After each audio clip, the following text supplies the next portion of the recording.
ಕೋನಪಲ್ಲಿ ಗ್ರಾಮದ ಶ್ರೀ ಚೌಡೇಶ್ವರಿ ದೇವಾಲಯ ಜೀರ್ಣೋದ್ಧಾರ ಕಾರ್ಯಕ್ರಮಕ್ಕೆ ಜೆ.ಕೆ. ಕೃಷ್ಣಾರೆಡ್ಡಿ ಭಾಗಿ. ಚಿಂತಾಮಣಿ ತಾಲೂಕಿನ ಕೋನಪಲ್ಲಿ ಗ್ರಾಮದಲ್ಲಿ ಶ್ರೀ ಚೌಡೇಶ್ವರಿ ದೇವಸ್ಥಾನದ ಜೀರ್ಣೋದ್ಧಾರ ಕಾರ್ಯಕ್ರಮವು ಶುಕ್ರವಾರ ಶ್ರದ್ಧಾ ಭಕ್ತಿಯಿಂದ ತೊಗಟವೀರ ಕ್ಷತ್ರಿಯ ಕುಲಬಾಂಧವರು ಹಾಗೂ ಕೋನಪಲ್ಲಿ ಗ್ರಾಮಸ್ಥರ ಮತ್ತು ಭಕ್ತರ ಸಮ್ಮುಖದಲ್ಲಿ ನೆರವೇರಿತು. 2 ದಿನಗಳಿಂದ ನಾನಾ ಪೂಜೆ ಪುರಸ್ಕಾರಗಳು, ಗಣಪತಿ ಹೋಮ, ನವಗ್ರಹ ಹೋಮ, ಮೃತ್ಯುಂಜಯ ಹೋಮ ಸೇರಿದಂತೆ ಶ್ರೀಶಕ್ತಿ ಮತ್ತು ದುರ್ಗಾ ಸೂಕ್ತ ಹವನ ನಡೆದವು.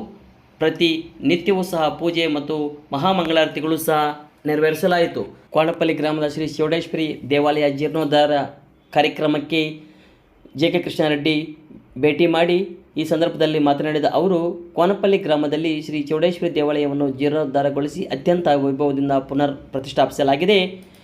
ದೇವಾಲಯ ಪೂರ್ಣ ಶಕ್ತಿಯುತವಾಗಿ ಯಾವುದೇ ಬೆಳೆಯಬೇಕಾದರೆ, ಭಕ್ತಾದಿಗಳ ಇಷ್ಟಾರ್ಥಗಳು ಈಡೇರಬೇಕಾದರೆ ಕಲಶ ಸ್ಥಾಪನೆ ಮತ್ತು ಗೋಪುರ ಬಹಳ ಮುಖ್ಯವಾಗಿರ್ತಕ್ಕಂಥದ್ದು.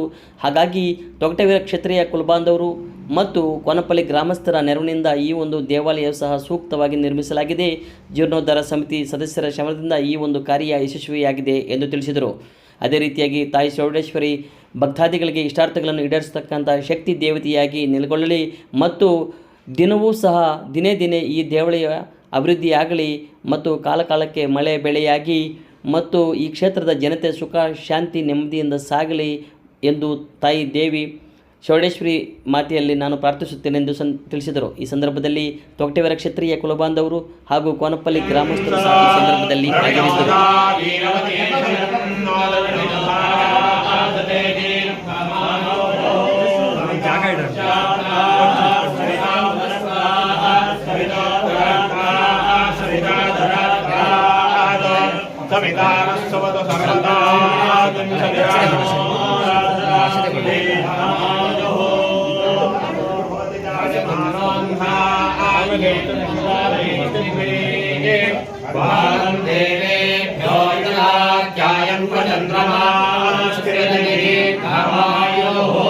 शतमानं भवति शताय पुरुषस्य तेन्द्रिय आयुष्येन्द्रिये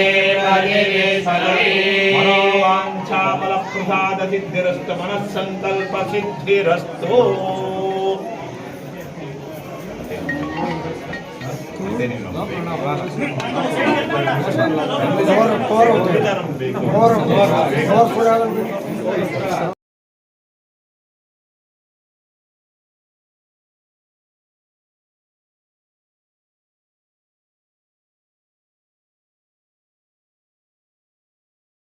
ದೇವಸ್ಥಾನ ಇರಲಿ, ದೊಡ್ಡ ದೇವಸ್ಥಾನ ಇರಲಿ, ದೇವಸ್ಥಾನ ನಿರ್ಮಾಣ ಆದಮೇಲೆ ದೇವಸ್ಥಾನಕ್ಕೆ ಗೋಪುರ ಇರಬೇಕು ಮತ್ತು ಗೋಪುರದಲ್ಲಿ ಕಳಶ ಸ್ಥಾಪನೆ ಮಾಡಬೇಕು.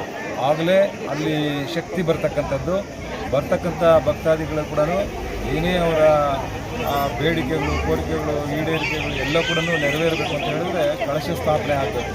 ಬಹುಶಃ ಇಲ್ಲಿ ಕಳಶ ಸ್ಥಾಪನೆ ಆಗಿರಲಿಲ್ಲ. ಇವತ್ತು ಅದಕ್ಕೆ ಒಂದು ಸಮಯ ಕೂಡಿ ಬಂದಿದೆ. ಅದಕ್ಕೆ ಧರ್ಮಕರ್ತರು ಎಲ್ಲರೂ ಸೇರಿ ಇವತ್ತು ಕಳಶ ಸ್ಥಾಪನೆ ಮಾಡಿದ್ದಾರೆ. ಬಹುಶಃ ಎಲ್ಲೋ ಒಂದು ಕಡೆ ಇವತ್ತಿನಿಂದ ಅದಕ್ಕೆ ಇನ್ನೂ ಹೆಚ್ಚು ಶಕ್ತಿ ಬಂದಂತಾಗಿದೆ ಅಂತ ನಾನು ಅಂದ್ಕೊಂಡಿದ್ದೀನಿ. ಹಾಗಾಗಿ ಇನ್ನು ಮುಂದೆ ಯಾವುದೇ ಭಕ್ತಾದಿಗಳು ಬಂದರೂ ಕೂಡ ಇಲ್ಲಿ ಬಂದು ಅವರ ಕೋರಿಕೆಗಳು, ಅವರ ಬೇಡಿಕೆಗಳು ಏನೇ ಇರಲಿ ಕೂಡ ಈಡೇರ್ತದೆ ಅನ್ನುವಂಥ ಒಂದು ನಂಬಿಕೆ, ಆ ಒಂದು ಪ್ರತೀತಿ ಇದೆ. ಹಾಗಾಗಿ ಇವತ್ತು ಅಂಥ ಒಂದು ಒಳ್ಳೆ ಕೆಲಸ, ಇವತ್ತು ಕಳಶ ಸ್ಥಾಪನೆ ಮಾಡುವಂಥ ಕೆಲಸವನ್ನು ಮಾಡಿದ್ದಾರೆ. ಇಲ್ಲಿ ಬರ್ತಕ್ಕಂಥ ಎಲ್ಲ ಭಕ್ತರಿಗೂ ಕೂಡ ಒಳ್ಳೆಯದಾಗಲಿ ಅಂತ ಶುಭಪ್ಪ.